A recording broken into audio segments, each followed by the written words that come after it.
Ce dernier cours sur la géopolitique de l'Europe s'intitule L'Union européenne, l'Europe et le monde.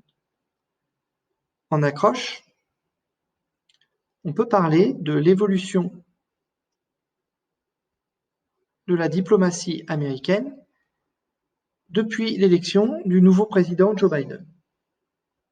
Le mandat de Donald Trump a mis à mal les relations transatlantiques entre l'Union européenne et les États-Unis.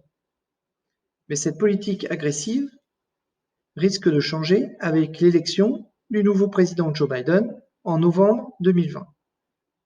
Lors de son discours d'investiture, le 20 janvier 2021, il a dit « Nous allons réparer nos alliances et nous engager à nouveau avec le monde, donc également avec l'Union européenne. »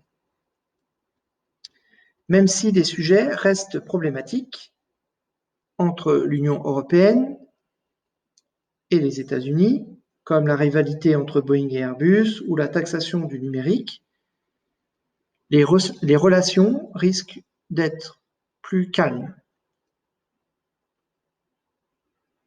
Il est ensuite important de bien définir les termes du sujet. Ils sont trois.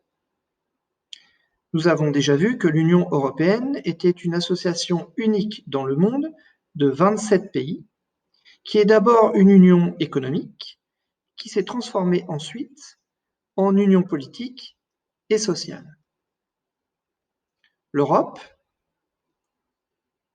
est composée d'une cinquantaine d'États. Il s'agit d'un sous-continent de l'Eurasie. L'ensemble des pays européens ne font pas partie de l'Union européenne. Certains souhaitent y adhérer, alors que d'autres souhaitent rester à l'écart de cette association.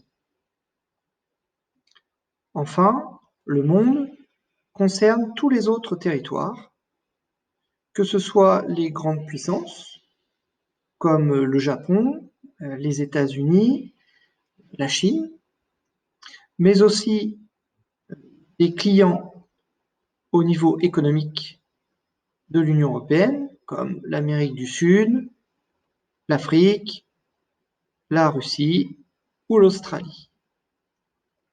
Mais le mot important dans la définition des termes du sujet est le mot de liaison, le mot « et ».